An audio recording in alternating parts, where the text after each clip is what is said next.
All right, hello everyone. Welcome to the New York Historical Society. My name is Meredith Mann, and I'm the curator of manuscripts and archival collections here.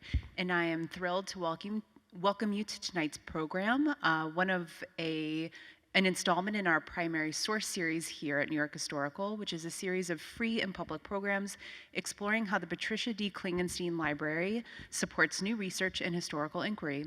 For over 200 years, the library has documented our shared history through manuscripts, books, maps, newspapers, photographs, architectural drawings, prints, and more. These primary sources are available to researchers, students, and all those curious about our past and present. Tonight, I am pleased to welcome our guest speaker, Dael Norwood. Dael is an assistant professor of history at the University of Delaware. He is a specialist in 19th century American history with a focus on the global dimensions of US politics and economics. He received his PhD from Princeton University and has taught there, as well as at the New School, Yale, and Binghamton University. In Dael's first book, Trading Freedom, How Trade with China Defined Early America, he examines how the flourishing commerce between the United States and China intertwined with the struggles over sovereignty, citizenship, and race that defined the first century of the American state. Dael researched trading freedom during his time as a Bernard and Irene Schwartz postdoctoral fellow here at New York Historical.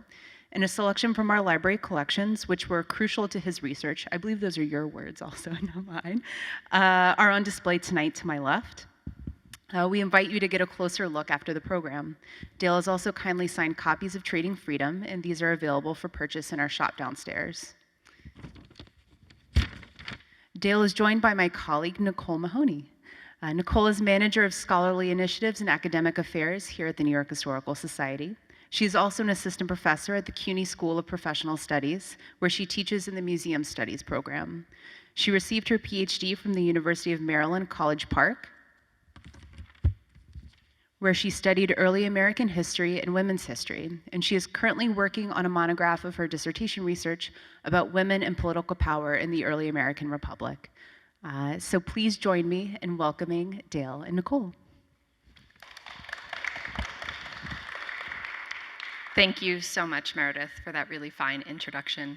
And thanks again to Valerie Paley, the director of the library here at New York Historical. And again, thanks to the generous contributions of all of our trustees and the members of our Chairman's Council who make programs like this possible.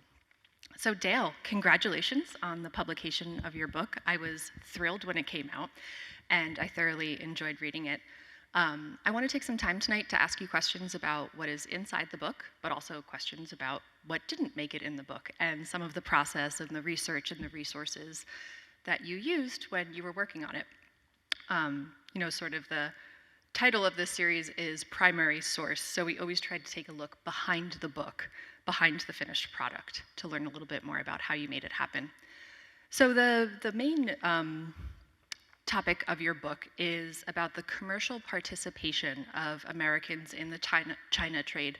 Tell us a little bit about how you came to this topic in the first place, and how did you start to learn more about it? Great.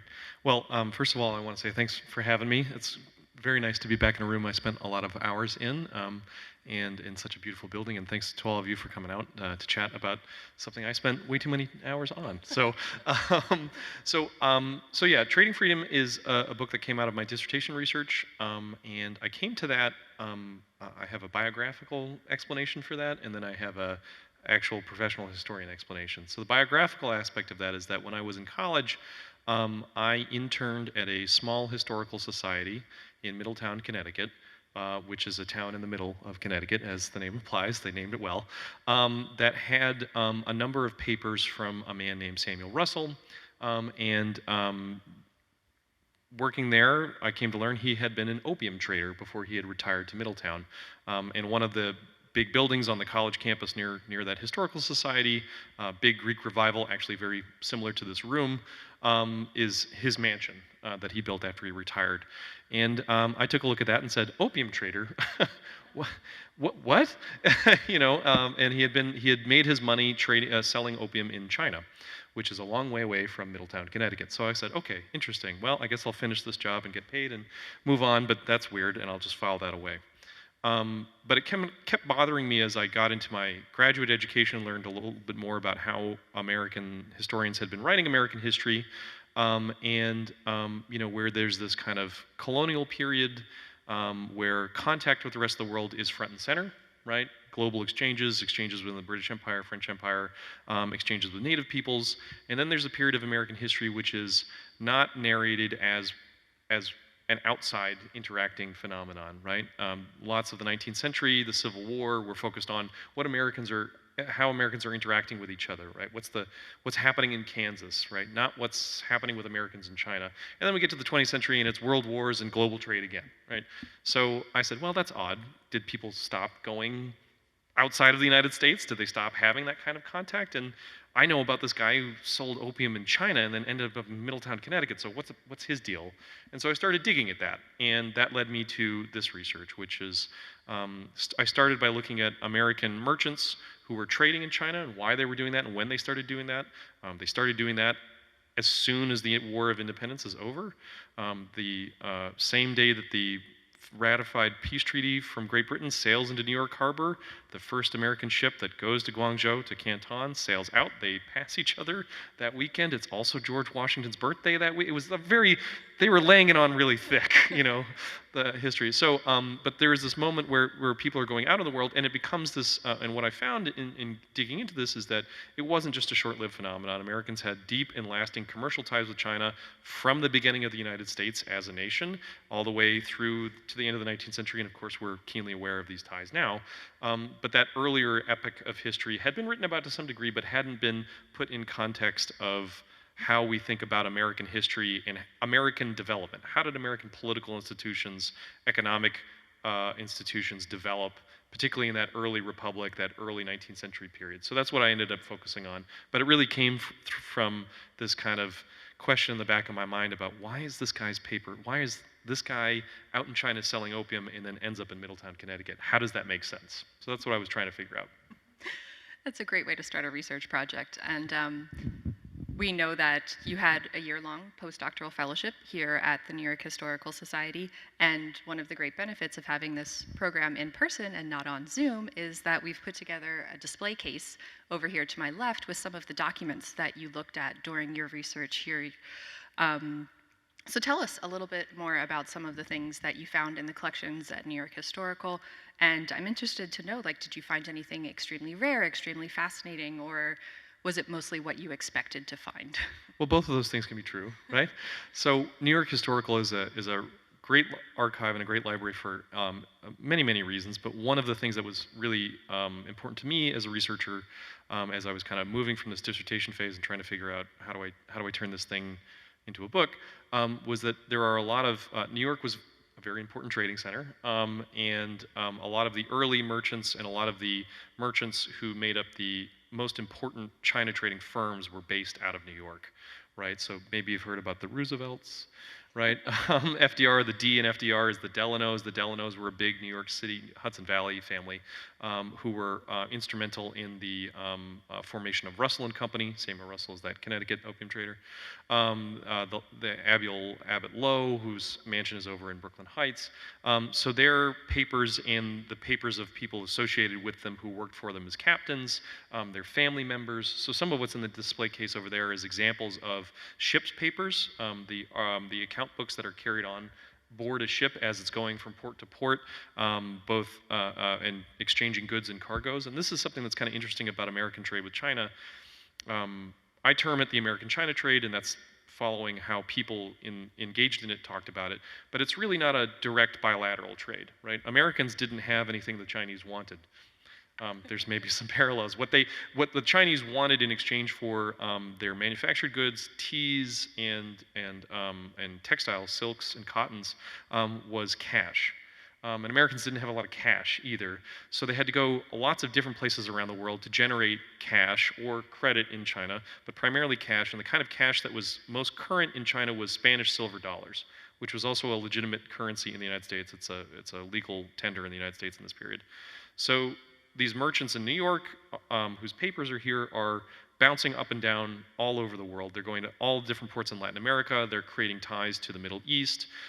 They're stopping off in different parts of Asia, and they're flipping cargoes repeatedly. This gets a little bit more routine as the operations get bigger, but they're touching lots of different areas of the world to generate the capital necessary to go make purchases in China and buy goods that they could then sell all over the world as well. So that's the kind of thing you can see in those ship accounts, is that these ships are going all over the place. They're going to what is now Hawaii. They're going to Buenos Aires. They're going to Vietnam, and they're flipping cargoes.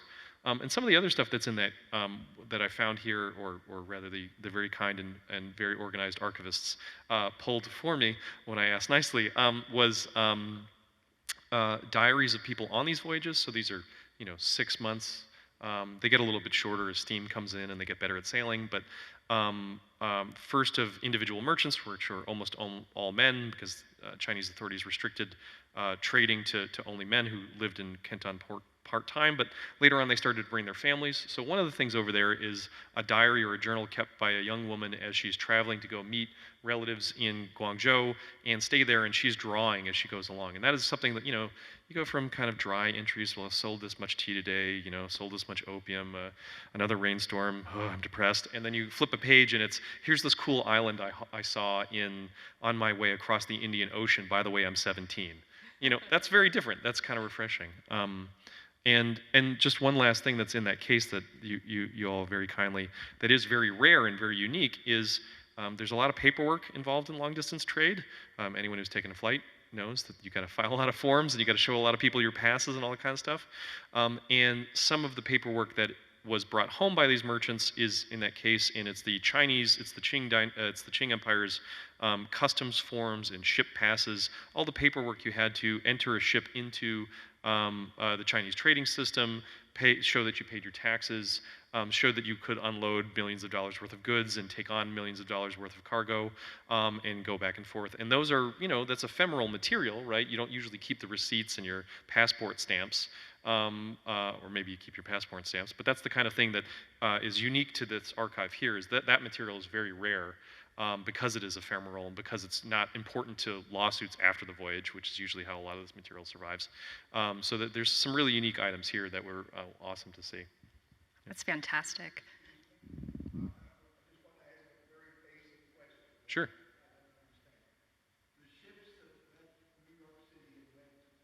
Mm-hmm.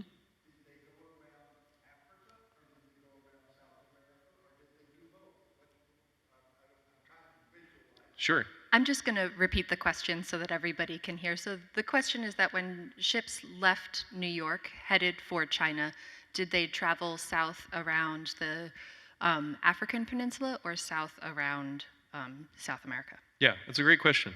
Both ways. And they go both ways from a very early point. The first ship to go from the United States, the new United States, they named the Empress of China. They were trying to do a little bit drumming up business. They went around Africa, and they were following the most common European route, which was, if you think of leaving from Europe, it's shorter to go around Africa and cross the Indian Ocean and go to China. And they were, in particular, following French ships who were helping them out. But pretty soon after that, Americans start going around Latin America, around South America, in part because what they're stopping to do is go gather pelts from the Pacific Northwest, because those pelts were valuable to sell in Chinese markets. So they start going, depending on how they had organized the business model for the voyage, they start going in both directions. So this is one of the ways of this book that I'm kind of getting into a bit of an argument with other historians. Some historians look at American trade encounters with China and say, oh, this is the Pacific world. And I frame it as a global story. This is a globalization story, because they're not only going to the Pacific, they're going and finding themselves in India, they're finding themselves in Africa, they're engaged in this kind of global moment. And it's not just one ocean or the other. But yeah, both ways. Yeah. So I noticed that some of the library materials we have in the case over there are in Mandarin. Did you learn Mandarin as part of your research, and how did you deal with a lot of different sources in so many different languages? Because, as you just said, this is a global trade. So I didn't learn Mandarin, and I didn't work in Chinese sources, and there's a couple of reasons for that. One is that I backed into this project already having trained as an American historian. And so I had to write a dissertation and then a book that was about American history. So, but the other is that the people I was really interested in what the research question I was bringing to this, which is by no means the only research question you can bring to this, but was how did global trade, how did engaging in global trade that was large, that was long-lived, how did that affect American politics and how people talked about American politics? And so my actors, the people I was most interested in, were Americans. And the wonderful thing about Americans is they don't learn other languages, or at least these kinds of people. So there's all these traders. Some small number of them did learn Asian languages, either Mandarin or Cantonese would have been more the common one for them to learn, but most of them did not. Most of them went to China, lived there for years, came back knowing some Pidgin, so kind of a language that's kind of a trade language that's back and forth. And even the word pigeon, which is a word for that kind of language meeting in the middle, is from the Canton, Port of Guangzhou. That language there, pigeon means business. So it's a word that kind of meets both ways. If you're used to Cantonese pronunciation and you're trying to say an English word, pigeon, so that's business. So that's the business language. So they learned that. And the records that they brought back and the records that survive about these businesses are largely in American, sometimes in European archives. There's a lot of stuff in England because Americans had a lot of dealings with England. So they're sometimes in other languages, but usually they're in other European languages. For diplomacy, there is some diplomatic documentation that is in Chinese, but it is all translated because American diplomats also never learned how to speak the language until into the 20th century. The missionaries, I will say, did occasionally learn Chinese. Some of them, and as a result, became very, very important for traders and for government officials, but you can count them on one hand until the late 19th century of how many of them actually spoke any kind of local native language, Asian language. So that's one reason, but the other reason is that there's a lot of really excellent historians of China who are doing really excellent work and are using Chinese language documents, and they had it covered, and so I read them very avidly and I admire their work, but I wanted to stay in my own lane. Yeah. Absolutely, understandable. So you mentioned a lot of American and European repositories that are now homes to a lot of these sources that you mentioned: diaries, ship accounts, insurance papers, papers coming out of lawsuits. So I couldn't help myself when I was reading your book, but I did look at all of your endnotes. And I noticed that you traveled to lots of other historical societies and libraries and archives to track down the different things that you needed to tell this story. So tell us a little bit about that research that you did outside of New York Historical to find out more about the China trade. Yeah, you'd think with such an exotic subject, I would have gone to like fun, cool places I hadn't been before. The trouble was that a lot of these businesses, it's early in the China trade, the first couple of decades of it, so 18th century, it is pretty widely distributed. You see people organizing voyages from Charleston, South Carolina, from Salem, Massachusetts, but very quickly it consolidates. And it's really out of a couple of ports, Boston and New York. And then really it consolidates out of New York. And the merchant families that are involved in this business tend to be northeastern elites. They make a lot of money. If you're successful at it, you make a lot of money, and if you don't, then you don't.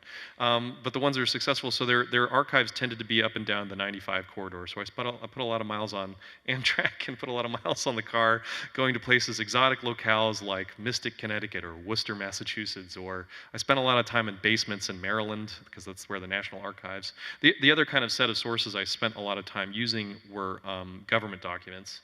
So I spent a lot of time in DC where that stuff was centralized, the Navy records, the Department of State records. And I used a lot of published sources, and those, it's both a wonderful blessing and a terrible curse that the 19th century is a great place to digitize stuff and put it up for free. So wonderful institutions like the Internet Archive and a lot of research libraries organized through Hathi Trust, which is a great site.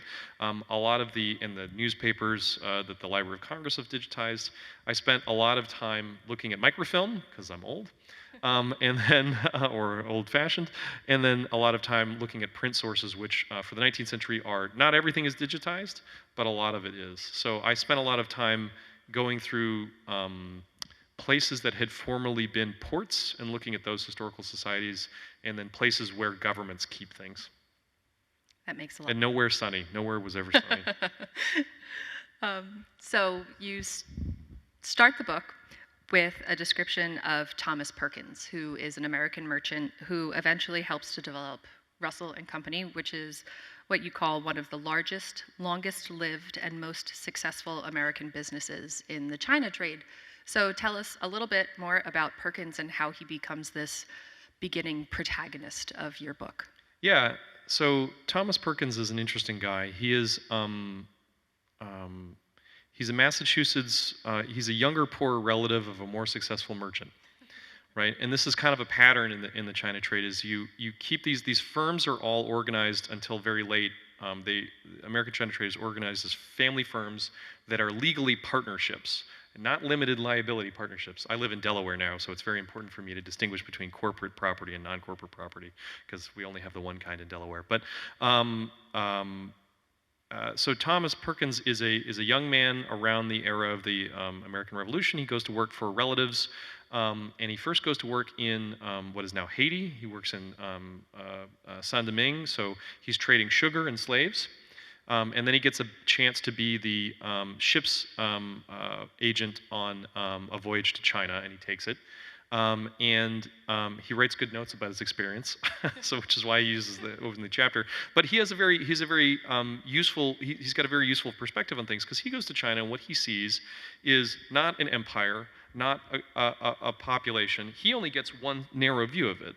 The Chinese in this period, both under the Ming and then under the Qing, so successive dynasties, had limited Western traders to a single port and then to a single neighborhood in a single port. They were not allowed to go and roam the countryside. Partly that's a way to control what comes in and what comes out, and also that's a way to more easily squeeze the taxes you want out of it, because you know you have something people want, so you want to squeeze it down. So his experience of China is of this one city that is just bigger than anything he's ever seen. And he notices that there's a lot of markets and a lot of markets that feed into it. And so what he does when he comes home is starts building out partnerships across the world, putting nephews typically or sons-in-law in different ports where they can trade in commodities that he can then arbitrage around. And that becomes a very successful strategy when you do it well and you don't over invest. But he's always looking for that arbitrage opportunity. So he's a pretty smooth operator in that regard. And he cultivates younger nephews and younger sons-in-law and all that kind of stuff to step into the business. For some reason, people's immediate children never are good business people. So he's exemplary in that way. But he's also very much of a type. That's how a lot of these things come through. So he comes in as a kind of useful figure to kind of give that perspective. He goes from being a local trader to an Atlantic world trader to a world trader, and that's the kind of perspective he brings to his business dealings. And those business dealings then feed into his operations, but also how he explains his business to other people. He gets in some hot water for trading opium later, and he explains it as you got to be worldly about it, that kind of thing. So what you just described, and this is sort of the general feeling that one of my biggest takeaways from your book is that you describe the participation of Americans in the China trade as a process or a system that was very strictly and tightly controlled by both American and Chinese officials, but it was also very vulnerable to smuggling, to bribery, and to corruption. So describe to us how that can be both at the same time. How can it be both porous yet dense, strictly controlled, but also vulnerable to the type of bribery and smuggling that you talk about in the book? Yeah, I mean, that's a great question. And I think it's got a lot of parallels, although nothing in history is directly analogous, but sometimes it rhymes, to the current situation with the drug trade in the United States, right? Opioids and all other kind of things. We have a highly controlled and regulated and impossibly densely policed society through which illegal substances are available and a major part of the economy. And in the China trade's case, this strict control starts to come undone because what traders in Guangzhou, what Western traders like Perkins in Guangzhou are constantly on the look for is some kind of commodity they can use instead of Spanish silver. Because Spanish silver is expensive money. And what I mean by that is like it costs a lot to get. You can use it for lots of things. If you have to expend it on this, then you can't do other things like found a bank or issue your own currency and things like that. So they're always looking for something to replace that. So they find a series of things that work kind of okay. At various moments, their Chinese market is hot for the skins of cute fuzzy things. So there's a lot of otter pelts that are traded. There's a moment where there's a kind of boom in sandalwood. There's a boom in ginseng. But what they find eventually works the best is a narcotic. This is maybe not a surprise to anyone who knows how narcotics work, but an addictive narcotic that in China is illegal, but in the West is not. So opium, which is in this era grown in India and in the Middle East primarily, although known all over the world, in China it's used as a medicine, but the Ming and then the Qing restrict its importation. And they restrict its importation once it starts being used not just as a painkiller, but also when it starts to become commonly smoked. And that's something that comes out of, we think, the Dutch Empire in Asia, where people start mixing opium with tobacco and smoking it. So then that creates an item that is highly valuable, has an expanding market, and ready partners in local Chinese merchants who want to market it to the interior, and is something that Westerners can use their kind of diplomatic distance from the Chinese state to plausible deniability. But they're not trying super hard, and they're also bribing all of the local port authorities. So what they do is they set up store ships off the coast of China, not really off the coast, downstream in the Pearl River from Guangzhou. It's the British and Americans who kind of partner to do this in different ways, because the British are looking to grow opium in India, sell it to China traders, and therefore balance their trade with China and pump more money out of India. So it's a colonial endeavor as well. And they start feeding this smuggling market, and it expands from opium. So these store ships, carry opium and then sell it and exchange it for credit with tea merchants. And then it expands to a lot of other kinds of items. Because why operate one smuggling thing when you can operate all of the smuggling things? And I should also say that these are also men who are smuggling, probably smoking opium as well. Though that's less. Usually they're more into alcohol. They're also smugglers in other areas as well. They're not keen to pay taxes in the United States. When there's a brief moment where the Jefferson administration tries to clamp down on American trade, all these guys are about how to evade the Jefferson administration's policing of that. They dress it up in political language, but they really just don't want to be constrained on these things. So it's a major effort to get them to pay taxes anywhere and abide by authorities, and they're kind of trying to get out of that, and they're most successful at it in China. But partly they're successful at it because the supply of the drug is unregulated and not policed at its supply point, right? So it's only China that has the ban on it at this point.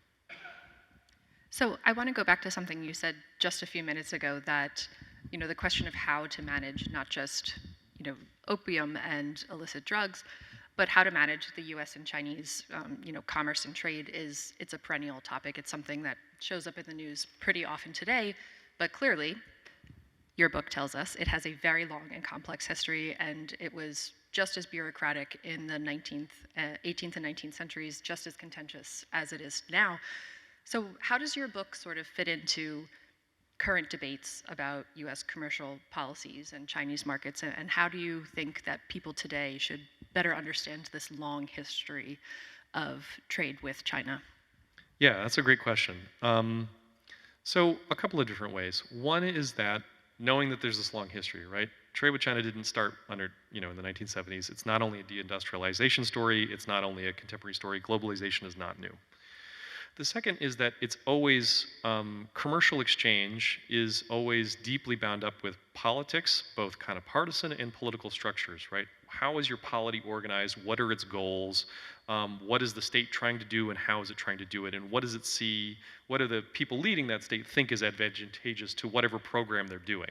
And this is how the China trade shows up in American politics more often than not. In the founding era, trade with China is a way to avoid reliance on Europe. China can be our manufacturing hub. China can be the place that we don't have to deal with all of Britain's everything. We can just go there and be independent traders, and it'll be a big boon to us as both an economic affair, but also as a source of pride. We can go that far away and succeed and beat them at their own game, right? That's the idea, beat the British at their own game. Later, it becomes something like, well, how do we adjust the geopolitics of the United States in a world where what if we built a transcontinental railroad? Would that mean that world trade, which we know is out there and organized and is focused on China as one of the poles of it, which it was, maybe we can use that trade, if we build a railroad across this country, across mainland North America, maybe we can become the link that links world trade together, and trade will flow through us, and then we can capture value from that. We'll also have more political power, right? So there's this kind of imperial prospect of it too. But then there's also kind of domestic politics angles, right? So the China trade, after the 1840s or so, China traders continuing to be involved in opium smuggling also start serving as carriers for Chinese migrants to other areas. They carry people to the west coast of the United States, but they also carry people who are held under indenture contracts to areas that formerly used enslaved labor in both Latin America and in the Caribbean, and for a brief moment into the United States as well. And these people, you know, this becomes part of the why do Americans react so strongly against Chinese immigration? Why are they so xenophobic? Part of it is because indentured Chinese labor in areas that slaveholders wanted to expand their holdings into becomes a real political issue, right? If there's indentured labor instead of enslaved labor, it's still an unhappy place to be as a human being, but it's a different set of rights. Your status isn't carried forward. So what slaveholders do is they define the Chinese as unjustly enslaved. They ally that difference between being indentured, signing a multi-year contract, and being abused and being treated horribly, from actually human chattel. And so that kind of fills into, that filters back in. So, and in the end, when Americans decide to pass anti-Chinese immigration acts, they do it as a labor issue. These Chinese people can't be anything other than trafficked. That's their definition. That's not actually true, but that is how they understand this. That's how white Americans in power understand these things. Because they've bought into the slaveholder line, Chinese people are by their nature trafficked, thus they can't be free citizens of a republic. That's how they justify the anti-Chinese, the Chinese Exclusion Act of 1882. So the other kind of way to think about what does this mean for our current moment is that the kind of injection of white supremacy and into these debates about how does the US deal with China, that is also not new, and we've seen how it turned out before. Right? So again, history doesn't repeat itself, but it rhymes sometimes. So if we're thinking of this as only an economic issue, only a business issue, no, it's a labor issue as well. It's a geopolitics issue, and it's a politics issue within the United States. Who's advocating for what? What interest groups are getting something out of this that they're not, that others are not? And how does it align with people's democratic values?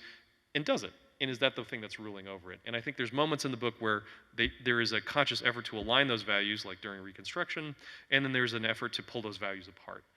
And say that actually our trade with China should only be about these things, and we should pretend it's not about these things. And actually those things are always melded together. That's a long, confusing, more confusing statement than I want, but. Not at all, I think it makes a ton of sense. The other thing that struck me about your book is that it covers a very impressive chronology. It starts in 1784 with the first US trading voyage to China, and it ends more than 100 years later with, like you just said, the Chinese Exclusion Act in 1882. And a phrase that turns up over and over again in your book is that of political economy, and how Americans are continually revising and changing their outward look and how they manage political economy. So give us just a little bit of a primer. What is political economy? How do you define it? And how do you think that works in the book as a theme and something that Americans grappled with during that century? Yeah, so it's an old phrase in some ways. So I'm kind of using an actor's term, right? People in the 19th century until later in the 19th century, really at the end of it, didn't really talk about the economy like we do, where it's a separate thing that's different than government and it's different than individuals. They regarded the kind of legal makeup and the way that political discussions happened in Congress and day to day, that politics is informing what kind of economic activities are possible, but also what's valorized and what's not. So I use political economy because I want to emphasize and examine the connections between markets and government, and other institutions, as well as the individuals that make up those things. And to really think of economic action as having a political valence, whether it wants to admit it or not, right? Another way kind of thinking about it, across the hallway here is a series of paintings by Thomas Cole, who's a 19th century American painter, describing the rise and fall of this kind of empire. And I use it when teaching students to explain the concept of political economy, because what those paintings are is, look at the material culture, how people are dressed, what the buildings are like, and what it suggests. And Cole is working from a rubric of in those paintings of stages of history, which are what kind of polity, what kind of politics, and what kind of material life do they support, right? And so the high point of his paintings are kind of a Roman era where the buildings are large and nice, they have columns, everyone's got nice clothes, you know, that kind of thing, because it's that kind of polity that supports that kind of complexity, right? But it's a political argument as much as it is an economic one, right? Sorry, I lost the thread there. So that's political economy for me. No, that's all. And what I wanted to talk about too was a little bit, you know, the major turning points in your book: the American Revolution, the War of 1812, the Opium Wars, the Civil War. You know, I just listed a handful of wars. So There's a lot of them. there are a lot of them in the 19th century. But what I really liked and sort of noted down here was a phrase that you used called the problems of peace, and how sometimes peacetime was more difficult and contentious and chaotic than times of war for some of the American merchants who were traveling to China. So what exactly do you think are the sort of the problems of peace, and how did peacetime end up being more consequential than wartime, talking specifically about Americans trading with China? Yeah, great question. So for the first 25 years or so of American trade with China, Americans are neutral parties to a gigantic global war, which we usually describe as the Napoleonic Wars.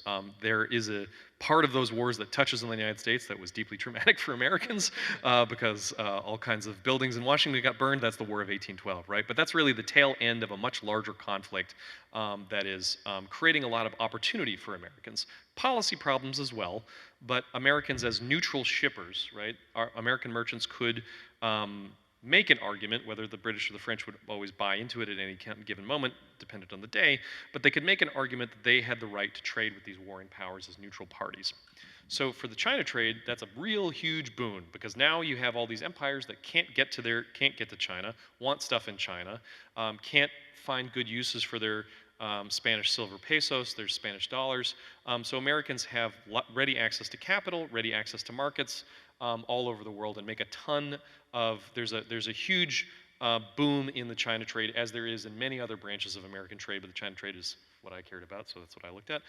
And that also boosts the United States government's treasury, because taxes in this period for the federal government came almost entirely from taxes on trade. There's no income tax.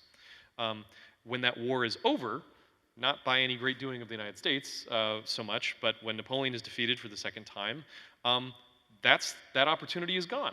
And American merchants look around and freak out. Some of them had kind of kept the plate spinning and crash in the few years after the war, as does the U.S. economy more generally.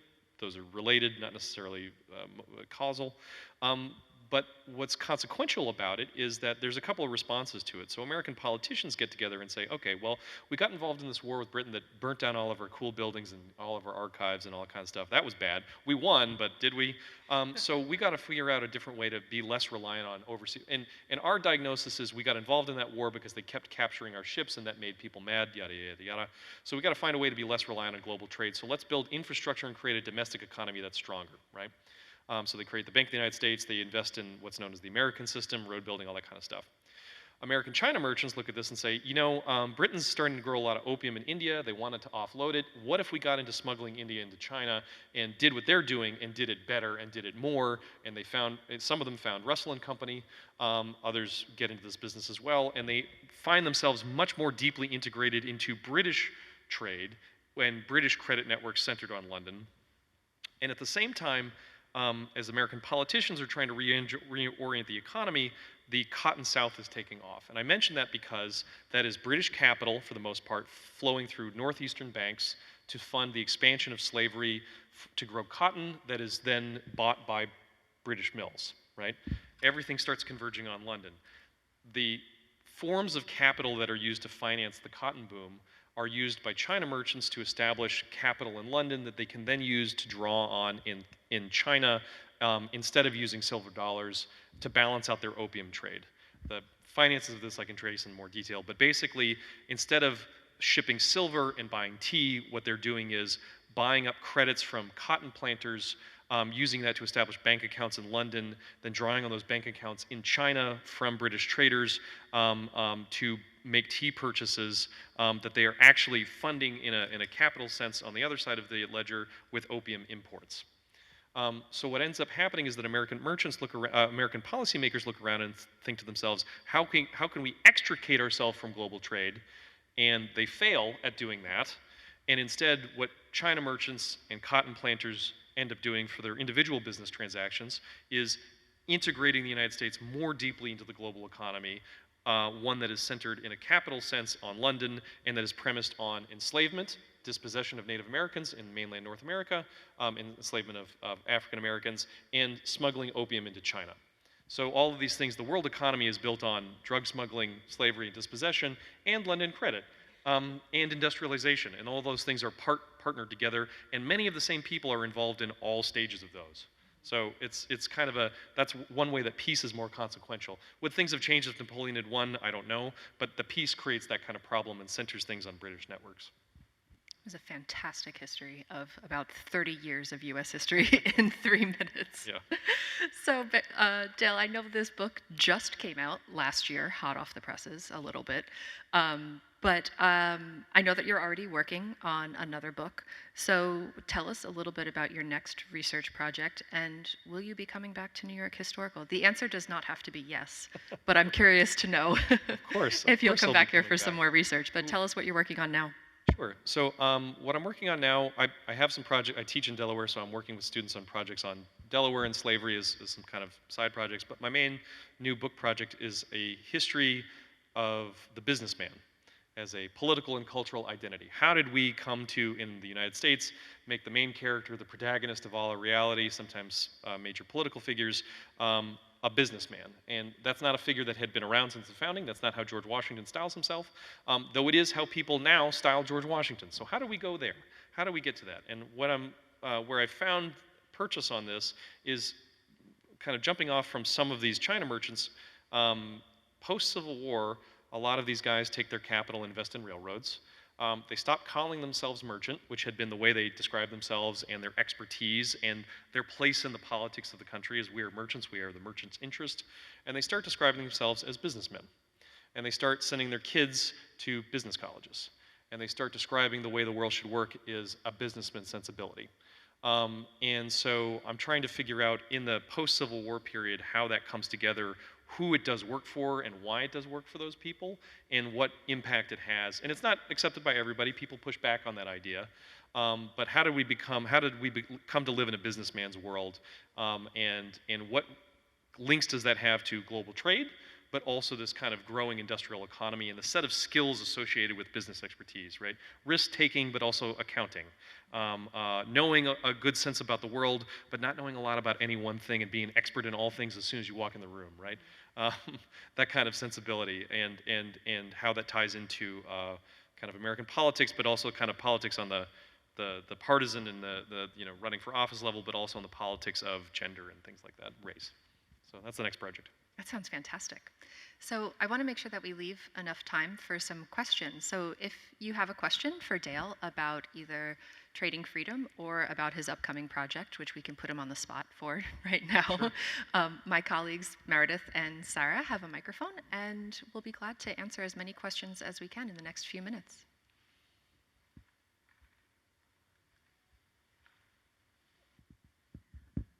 So you mentioned obviously opium, and you mentioned the fur trade, or the Pacific fur that they could take. Were there any main products that were the basis of trade with China through that early 19th century? Yeah, it is really a cash business, but in Spanish silver dollars, which are interesting because the Chinese merchants were specifically interested in certain mintings of Spanish silver dollars. They didn't trust later mintings. As the Spanish Empire starts to break up, Mexico and Colombia start minting their own silver coins, and Chinese merchants won't accept them. They want what are known as carolus dollars, Spanish silver that is stamped with the face of King Charles of a certain era. So you can still buy these. I got one as a gift, well, payment for payment for a talk. It was one coin. It's about $100 worth. But it's Spanish peso, but it has all these marks on it from Chinese assessors that they stamped on it to say this is a valid one. So that's the main one. But you know, there's a brief moment where in the 1780s, when Americans go all over Appalachia collecting ginseng, which Appalachian ginseng is not the same kind as the same they grow in East Asia, but it works good enough and looks good enough. So there's kind of a little bit of snake oil sales there. And that was just for medicinal purposes. Well, what's the Ginseng? medicine for? Yes, I mean, yeah, it's the Viagra of the 18th century is what people are taking it for. But sandalwood in the Pacific Islands, there's a lot of gathering of sandalwood. Sea otters, seals in the kind of south of South America, those kind of harbor seals and things like that. What else? Birds' nests. The Chinese, it's basically any kind of Chinese luxury good. They're also doing a pretty big business in importing sugar and rice from the Philippines into China. Just kind of everyday stuff like what do you pack tea in? They'll bring some of the textiles from other places. They'll bring lead, some trade in mercury, but mainly it's a silver for tea business, and then it's an opium for tea business by bulk and by volume. Yeah. At least for Americans. Do you see similarities in the way that modern trade relations with China affect American political institutions today, or do you feel like maybe it's less impressionable today than it was during its founding or in the 18th century? I think it depends on how you measure, right?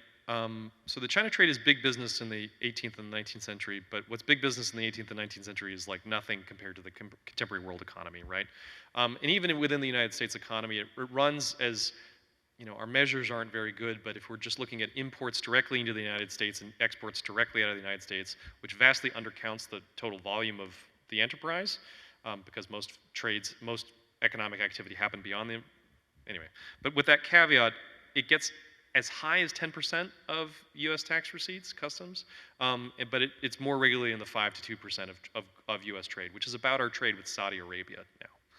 And our trade with China is in the 40 to 50 to 60 to 70, depending, you know, it's a huge volume, right? And the capital involved with it is a much larger volume. So the current moment, U.S.-Chinese relations are much more densely integrated than they were in the 18th and 19th centuries.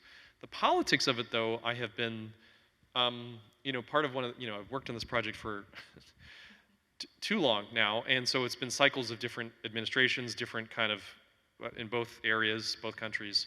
But the politics are not so dissimilar, at least in the United States, to that earlier period, in that there is a huge divide between what is actually happening in economic exchange and what politicians and voters think is happening and what it means to them, right?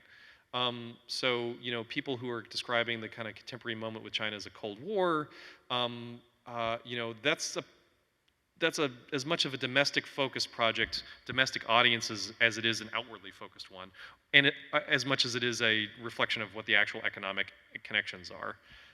The other thing I would say is that just very specifically, variations on white supremacy and how white supremacy organizes people's understanding of politics and geopolitics are as present now as ever been in the U.S. relations with China. This moment reminds me very keenly because of the rise of nativism, because of the kind of pushback on you know, scientific exchange with China and all that kind of stuff. China as danger, as economic danger, that is very similar to the late 19th century in terms of the bells that rhetoric is ringing. And sometimes the language is similar, right? Although the one difference is that it's less that Americans want to forbid Chinese migrants and more that they want to forbid Chinese manufacturing from affecting. So again, it rhymes, but it's not quite the same. But I think some of the tendencies in American politics to look at trade with China as a domestic political problem or to harness the possibilities of it as a domestic political solution, that is very similar. And that is as near as a constant as you get, I think, in that relationship. A lot of water under the bridge between now and back then, though, too. Yeah, a couple of revolutions. Sorry, please. Yep. Thank you very much. I was curious with your research process if it was difficult. I mean, you find primary sources, but then narrowing down the primary sources to people in China, especially with sailors just going everywhere, and then maybe more generally, if you thought that the climate in American studies is still fairly cloistered, as in it's hard to really easily research Americans outside of America. There's just people forget about it still. Yeah, I mean, I think it's at least for the 18th and 19th century, it's not that we lack materials. If anything, they're more accessible now than when I started. At least, there's great digital archives of missionaries. There's great digital archives of these maritime business stuff and of consuls. The United States didn't station formal diplomatic relations officials, but they did station unpaid guys who could charge for every time they certified something for someone, they could charge a fee for it, and those are consuls, and they left a great documentary, more than you can kind of get through. But it is a little bit difficult to parse out exactly how that fed back into things. Because there is both an intense curiosity about the rest of the world in the United States at various moments, and an intense disassociation from what's happening there, right? And that's true for a lot of countries. I think there's an inner and an outer kind of dialogue happening. And the people who are abroad, Americans abroad, are often not the most reliable narrators of their own experience, right? They often have an angle, right? They would like the government not to notice anything about China. Thank you very much. My opium business is fine. No, you don't need to look into it. Oh, wait, the Chinese government has done something I don't like. Send the gunships right away. American merchants kind of, during the first Opium War, two different groups of men in the same firms write different pleas to their congressmen about what they want. One wants an armada yesterday to blow up all of China, and their partners at home say, no, we're good, actually. We're making lots of money, and you should shh, So, how does that land with Congress? Congress mostly doesn't notice at various moments, except a couple of them do, and then it becomes their whole cause, right? John Quincy Adams, former president, spends his waning days in Congress railing against the threat of slavery and also the threat of China's trade laws. And then he supports the British invasion of China just as he supports the British abolition movement. And for him, those were things that made sense in his own mind. The rest of his hearers were a little bit surprised to hear those two things. So those inflection moments, so as a method, as a historian, I'm looking for those moments where I can clearly see that cause and effect, either in people picking up rhetoric or people having influence in political, but I'm a political historian, right? I'm interested in institutions of politics. I'm interested in seeing how ideas move from one area to another and change the trajectory of a certain set of conversations at the very least. So that's, in this book, it reads more of a series of case studies than it does as one coherent narrative throughout, although I tried my best. But it's those moments where I thought you could see that connection, because not all moments were equally connected. But that took a lot of sifting and a lot of presenting stuff and saying, does this sound like a moment that, and kind of listening to critics and audiences about like, well, what's the mechanism there? How does that work? But yeah, I think that's still difficult, but that's the difficulty of the research, just full stop. Yeah. Did you have a question?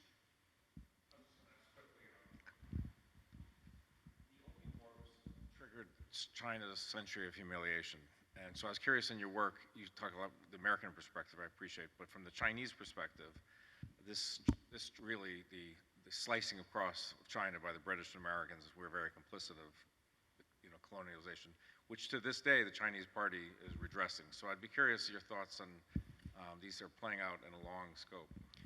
Yeah, it's an interesting question. So that this century of humiliation, right? This kind of colonial incursions in China kick off with the Britain's invasion of the China coast to force the Qing government to pay reparations for having destroyed opium belonging to its merchants.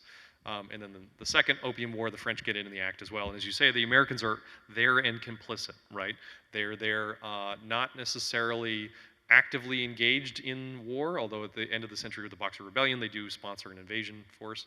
But they are there working to supply and to benefit from the British absence in trade. So Americans make a lot of money. Thomas Hayden Perkins gives his nephews the advice during the Opium War to that one must profit. He puts it in French, harkening back to his Cap Française. Il faut en profiter. You got to profit, boys, while war's on the horizon. Just like I did during trading slaves during the Haitian Revolution, right? That's the advice he's giving. So he's drug smuggle more during war, and the American government very explicitly piggybacks on these agreements. Once Britain makes them, the American government sends a negotiator, a very strange man, to make, by the name of Caleb Cushing, to make a similar agreement so that they get the same extraterritorial rights, that their citizens are no longer under Chinese law, that they're no longer bound by this, that, and the other. So in China, since the Communist Revolution, so under the CCP and in the PRC now, that century of humiliation and that grouping of Western powers as all one is really important part of the national story and in propaganda in the same way that July 4th is, well, not the same way as July 4th, but it is a particular organizing political point.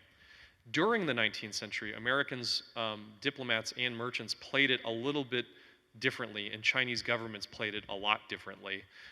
Americans presented themselves as the non or anti-imperial power at various moments. That we're not the British, we're not going to invade you, so you should work with us as your primary partner, so we can tell those hotheads over there to cool it. They very rarely had the power to tell the British to do anything, but they were sometimes very successful at that. So during the Civil War and afterwards, the American diplomat in China is extremely successful at getting the Chinese and European powers to establish common ground and work together. He sees that as the same kind of political project as that the Lincoln administration is doing at home in terms of getting rid of unacceptable things, slavery in the United States. In China, he wants to get rid of invasions of Chinese territory, and that's how he pitches it, at least, right? Then he dies and everyone goes back to what they were doing before. But there are moments when American diplomats are very successful and Chinese diplomats are willing to buy into, for their own reasons, that Americans are different than other parties. So it depends, again, this is kind of domestic audiences and foreign audiences. Is there something to be redressed? For sure, but it depends on the government and what they're doing, right? You know, FDR apologized to the nationalist government for his ancestors' engagement with it. Not an official apology, it was kind of in the course of a meeting. But he was partly doing that because he got attacked in the American press for having relatives that traded in opium. You know, what does that mean? You know, the nationalist government was willing to work with Americans on that. So I think it's one of these histories that is contested, not so much on the facts, but on what the meaning of it is and what the meaning for the present moment should be. And I think in that regard, it's very similar to how Americans talk about the Civil War. What are the stakes of talking about the Civil War or being banned from teaching any of the history of that in, say, Florida or Texas, something like that, right? Thank you so much. So we are at exactly 7:30 on the dot, and I want to take a few moments to thank Dael for chatting with us about his book, Trading Freedom. Dael has generously signed copies that are available for purchase in the museum store. You'll walk right past it on your way out. And Dael has also agreed to stick around, and everyone is welcome to look at some of the documents that we have on display in the case, and Dael can answer some questions if we didn't get to you know, your particular question tonight. Also, if you enjoyed this conversation tonight, I hope that you will come back to the next series in Primary Source when my colleague Meredith Mann will be in conversation with J.S. Saxena, who wrote a book called The Book of Lost Recipes: The Best Signature Dishes from Historic Restaurants Rediscovered. This is another free program on Tuesday, November 28th. Same place, same time. Thank you so much, Dael. Thank you. It was a pleasure.